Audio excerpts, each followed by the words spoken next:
Hey guys, Alex here with my team builder for week 2 of the Monotype offseason. I'm going up against the Miami Heatrans, I believe, who are the coach of the Fairy team. So it's our first poor matchup here, but we're going to see what we can pull off here. Unfortunately, I don't have a lot of physical walls that can withstand fairy types. I don't have anything that helps me resist it other than Bisharp, which doesn't work too well because it's 4 times weak to superpower, which things like Gramble and Azumarill are going to carry. So it was a little bit of a tricky build for me, but this is what I came up with. So we're just going to jump into it real quick.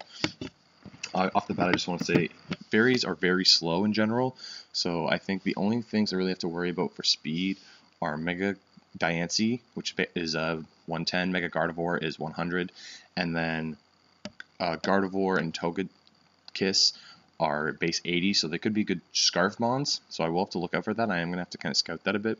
But anyway, I'm just going to show you what I brought this week. So first off, we have Egret here with, again, Rock and Choice Band, because I naturally outspeed everything on this team that isn't Scarf. So I can throw on the Choice Band and get some huge power off. I got Icicle Crash, Knock Off, just for utility. Poison Jab, that's going to be my main clicking move. And Metal Claw, just for Diancie. I couldn't really think of another move to put on there. I kind of wanted, I don't know, maybe, I don't know what else I could have put on there. Maybe Pursuit, but it doesn't really do much. I'm running enough speed to outspeed a max speed Mega Diancie, and then I just put the rest into HP and 4 in each defense, just so they're not wasted. Pretty standard set. Next up, we have Scorpion, our Drapion. Couldn't remember his name for some reason. It's right in front of me. This is going to be our special wall this week with the Assault Vest, Poison Fang, Earthquake, Knockoff, and Poison Jab. Poison Fang is so I can get off Toxic Poison. I believe it's a 50% chance, which is good for a wall. And then I can start hitting it with Poison Jabs for more damage. I'll probably just alternate between those two. Oh, work offline. And then Earthquake is for steel types, because otherwise things like Mawile and Klefki wall me, and then Knockoff just get rid of items. Max special defense, pretty straightforward. Next up we have Heartless, our regular Sableye with the Roselli Berry, which is the berry that reduces super effective fairy hits. This is my physical wall this week. So I'm rocking Will-O-Wisp, Recover, Counter, and Poison Jab. So the goal of this is basically with a Roselli Berry, I can take any one physical attack, get off a counter, kill that mon. So when I say, so this is a guaranteed pretty much check for one physical wall. So if he brings Mega Altaria, if he brings Azumarill, maybe he wants to bring a Gramble, something like that, I can pretty much guarantee a kill on it. The problem is that trick only works once, because without a Roselli Berry, I die. If he gets a belly drum up on Azumarill, I die. So Azumarill is going to be kind of tricky to play with this, with Heartless here, because I'm going to have to decide: does he go for the belly drum or not? Because if he goes for the belly drum and I go for counter, I'm screwed. I can't live a +6 anything. If I go for the Will-O-Wisp and he goes for an attack, I lose my counter opportunity. So I'm going to have to play smart around Azumarill. Other than that, I'm just have the Recover and then a Poison Jab as my attacking move, just to, again, get off more statuses. That's kind of my goal with this set right here. Next up, we have Leviathan, our Mega Gyarados, Rockin' Dragon Dance, Iron Head, Waterfall, and Earthquake.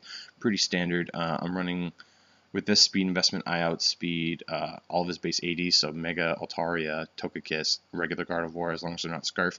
If they are Scarf, I get up 1 Dragon Dance, I outspeed them again. Coverage is pretty straightforward. Waterfall for stab, Earthquake for steel fairies, Iron Head for everything else.